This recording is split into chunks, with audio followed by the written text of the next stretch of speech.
O dia em que seremos para sempre, vivemos esperando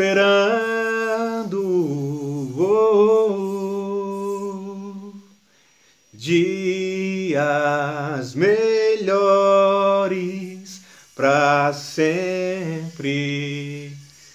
Já diziam os mais antigos, quem canta os males espantam. Bom dia, galera, tudo bem com vocês? Espero que estejam todos bem. É nessa empolgação que começaremos hoje o nosso conteúdo de revisão, tá? Até porque nessas próximas semanas divulgaremos aqui as datas das nossas atividades avaliativas, tá bom? Hoje não vou fazer mais uma vez videoaula com vocês, sabe por quê? Porque nem todo mundo tem acesso ou está disponível durante a manhã para participar dessa videoaula através do aplicativo Zoom ou Google Meet. Então eu estarei fazendo esse vídeo aqui revisando os últimos conteúdos abordados em relação ao continente europeu. São justamente esses conteúdos que eu vou usar na atividade avaliativa de geografia, tá? E essa revisão disponível em vídeo facilita para quem não estiver disponível agora logo cedo pela manhã, assista depois. E você que quiser assistir novamente, o vídeo estará aqui disponível, tá bom? Então bora lá falar desse continente tão cobiçado, mais uma vez, que é o continente europeu, né? Continente dono de grandes histórias, de grandes descobertas também, certo? E um continente referência para o mundo, para os demais continentes até os dias atuais, tá bom? Então bora lá, separei aqui alguns tópicos mais importantes. Começaremos falando aí do capítulo 4, tá? Onde o tema do capítulo 4 do livro didático de vocês propõe o seguinte: Europa, um continente de contrastes. Por que um continente de contrastes? Vamos saber ao decorrer dessa revisão, tá bom? Então, a Europa, ela é um continente que desde as épocas das navegações, ela tem uma grande influência mundial. Da Europa surgiram países que foram colônias de vários outros continentes, como é o caso de países americanos, né, africanos, até asiáticos também. Então a Europa, por ser esse país que deu esse pontapé inicial, né, a formar ali as primeiras civilizações organizadas desenvolvidas, ela é conhecida como a Velha Senhora. O continente europeu é conhecido como a Velha Senhora, tá bom? Então eles têm até hoje um grande poder aquisitivo, né, recursos financeiros. Também eles estipularam aí a moeda principal, uma moeda única para todos os países pertencentes ao grupo da União Europeia. Que moeda é essa? Acertou quem falou euro, tá? E nós temos também o continente europeu influente também, como eu falei a vocês, desde a época das colonizações, na época das navegações, na qual os países portugueses, os povos portugueses saíram pelas águas oceânicas em busca de encontrar novas terras e assim tentar tomá-las para seus domínios, como é o caso que aconteceu aqui no Brasil com a colonização dos portugueses, nos demais países aí da América do Sul com a Espanha no comando, alguns países da América do Norte com a Inglaterra, alguns países ali da América Central com a França no comando, né? Países da África tomados pela Inglaterra também. Enfim, esse período das navegações foi de primordial importância para disseminar a cultura europeia ao redor dos diversos continentes ao redor do mundo. Então, muitas etnias hoje possuem costumes, né, culturalizados aí, oriundos da Europa, dos povos europeus, certo? Por isso que a Europa é tida até hoje como um país de grande influência mundial. Bom, falamos também nessas aulas passadas sobre o relevo e a hidrografia do continente europeu. Primeiramente que a Europa, todo o seu continente, ele se localiza ali no hemisfério norte, tá? A maioria do território, a maior parte do território europeu está no hemisfério norte, né? Com sua maior parte ali no hemisfério oriental, tá bom? Então, do lado leste ali do nosso globo, se baseando, obviamente, na divisão do principal meridiano, que é o meridiano de Greenwich. Então, no hemisfério norte, oriental, certo? E por isso, por estar no hemisfério norte acima da linha do Equador, né, eles possuem aí, os países europeus possuem um clima temperado. O que seria esse clima temperado? É um clima que metade do ano faz frio e metade do ano faz calor. É metade do ano inverno e metade do ano verão, tá bom? E são invernos rigorosos e verões rigorosos, certo, pessoal?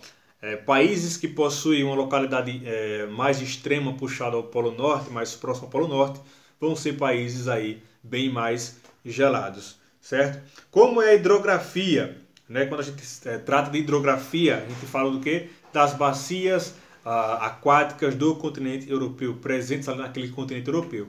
Quando falamos isso e pensamos em um clima temperado, que metade do ano é frio, metade do ano é quente, né? No inverno os rios eles são obviamente congelados, eles estarão congelados, é frio pra caramba. E no verão esses rios se descongelam. Então, consecutivamente, todas as espécies de vegetais e animais também têm que se adaptar a esse duplo clima aí existente, presente no continente europeu, certo?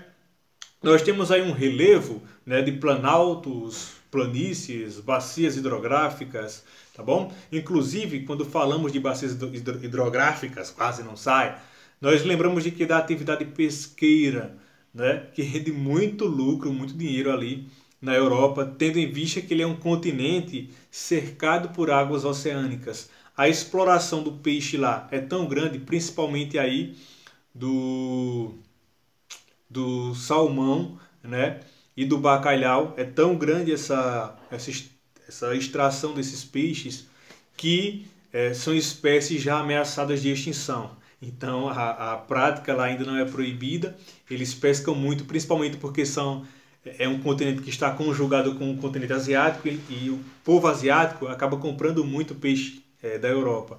Eles exportam muitos peixes para a Ásia e ganham muito dinheiro com isso, né? É uma atividade que rende grandes lucros aos pescadores, aos comerciantes que comercializam esse produto para o resto do mundo, principalmente a Ásia. Porém, é uma atividade perigosa que está colocando em risco diversas espécies ali que habitam os mares ao redor da Europa, tá? Mares e rios também. E isso já é uma questão de tratarmos aqui sobre os problemas ambientais. Um deles é esse aqui que eu acabei de citar, a extração em massa de espécies marinhas sem nenhum controle de fiscalização, certo?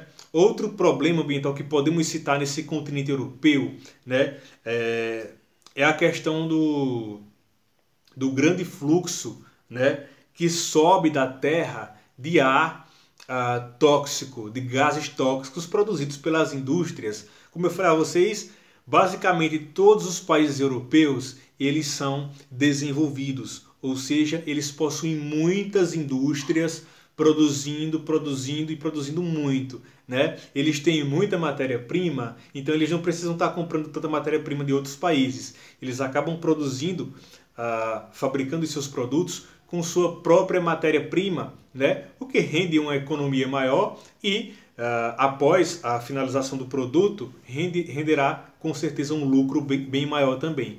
Então, por essa questão do desenvolvimento, do autodesenvolvimento do continente europeu, eles também sofrem muito com chuvas ácidas. A chuva ácida é um fenômeno que acontece quando o céu, né, a zona atmosférica está totalmente preenchida por gases tóxicos eliminados pelas chaminés das grandes indústrias. E esses gases vão se acumulando ali, e aí quando acontece a condensação nas nuvens, as gotículas de água elas se misturam com esses gases tóxicos e descem como chuva ácida, certo? Então quem tiver contato com essas chuvas ácidas vão sentir algumas queimaduras aí na pele, né? O que não é nada agradável. Isso é um problema que ocorre bastante em diversos países europeus por conta desse processo de industrialização, né, que se iniciou em um país europeu, que foi a Inglaterra. Lembram aí da Revolução Industrial, né, da construção de novas máquinas para acelerar a economia, para alimentar cada vez mais o capitalismo? Esse foi o grande propósito ali da Revolução Industrial que aconteceu na Inglaterra. Até porque hoje os europeus eles adotam o capitalismo, mas lutam contra o capitalismo. Como assim? Por isso que esse capítulo ele traz o seguinte: Europa é um continente de contrastes. Eles adotaram o capitalismo como um sistema, né, financeiro lucrativo socioeconômico, mas eles lutam a todo instante com os níveis de desemprego. Mas como assim?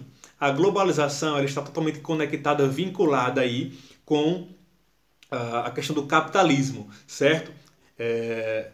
Observando isso, esse fator de globalização e capitalismo, a globalização vai trazer o quê? Avanços tecnológicos, ou seja, o homem ele vai perder espaço nas empresas, sendo substituído por robôs e máquinas que aceleram a produção, e essa produção é basicamente perfeita, sem nenhum erro. As máquinas são programadas para não errar, né? E trabalhar de maneira mais acelerada. Então, os empresários vão ter mais economia, porque não vão estar precisando pagar o salário dos funcionários, mas apenas arcar com alguma manutenção mensal ou semestral dessas máquinas. Então, a globalização, que está totalmente vinculada ao capitalismo, está derrubando muitos empregos ao redor do mundo e principalmente na Europa, que é um continente que acaba investindo muito, cada vez mais em tecnologias.